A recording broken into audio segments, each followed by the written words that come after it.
बिस्मिल्लाहिर्रहमानिर्रहीम। रोज़ा इस बात का सबक है कि तुम चंद दिनों के लिए खाना छोड़ दो ताकि बकिया दिनों में ज़्यादा अच्छे खाने वाले बन जाओ। जिस तरह ज़िम्मेदार अपने खाड़ा ठीक करते हैं ना, पानी लगाने वाला, उसकी तराश खराश करके घास वगैरह काट के उसको खूब अच्छी तरह सफाई कर देता है। इसलिए करता है ताकि ज़्यादा पानी इसके अंदर से गुजरे, और अगर वो सफाई नहीं करेगा तो उसके अंदर घास फूस वगैरह बड़े खड़े रहेंगे तो पानी की रफ्तार, पानी कम आएगा, इधर उधर निकल जाएगा और आगे फसल सैराब नहीं हो सकेगी। तो इसी तरह रोज़े का मकसद ये है कि अल्लाह ताला फरमाते हैं, चाहते हैं कि तुम रोज़े के दिनों में, रमज़ान के महीनों में कुछ दिनों के लिए खाना पानी छोड़ दो।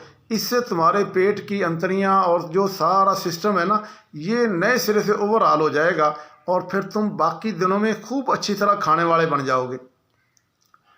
और तुम चंद दिनों के लिए अपनी सरगर्मियों को दाखिली तामीर के महाज पर लगा दो ताकि इसके बाद तुम ज़्यादा बेहतर तौर पर खारजी सरगर्मियों के काबिल बन जाओ। चंद दिनों के लिए तुम अपने बोलने पर पाबंदी लगा लो, यानी अपनी ज़ुबान पे पाबंदी लगाओ कि सिर्फ ज़रूरी बात करे, ज़िक्र अज़कार करे, कुरान पढ़े, ताकि इसके बाद तुम ज़्यादा बेहतर बोलने वाले बन सको। अब ज़्यादा बेहतर जब आदत बन जाएगी मेरी गलत बातों से रुकने की, झूठ से, चुगली से, बेईमानी से, लायानी फोहश किस्म की गुफ्तगुओं से मेरी आदत बन जाएगी, तो अब मेरी बात से, मुंह से अच्छी बातें निकलने लग जाएंगी, मैं ज़्यादा बेहतर बोलने वाला बन जाऊंगा। चंद दिनों के लिए तुम अपने मकाम पर ठहर जाओ ताकि इसके बाद तुम कामयाब पेशकदमी करने वाले बन जाओ। रोज़े का महीना मोमिन के लिए तैयारी का महीना है।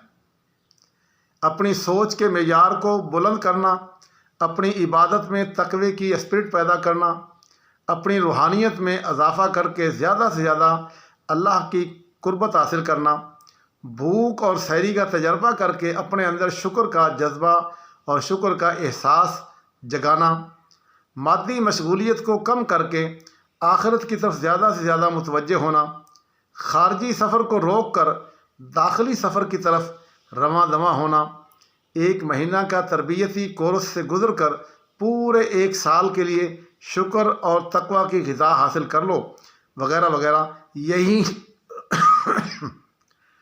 यही रोज़े का मकसद है और यही रोज़े की मकबूलियत का असल मेयार है।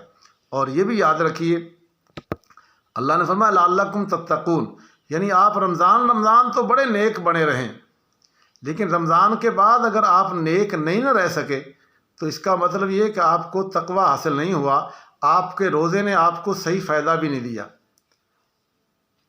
अगर आपके रोज़ा सही था, इबादत आपने सही की, रमज़ान के महीने में आप मुत्तकी बने रहे, तो रमज़ान के बाद आपको ज़्यादा मुत्तकी बन के रहना पड़ेगा। साल भर ये एक महीना आपके मुत्तकी बनाने की तरबियत है और इसके बाद अगले पूरे साल में आपने मुत्तकी बन के रहना है। अगर आप नहीं मुत्तकी बन सके ना तो फिर रोज़ा वो रोज़ा नहीं है, सिर्फ खाने पीने से आप रुके रहे, रोज़े का फ़ायदा आपको हासिल नहीं हो पाया।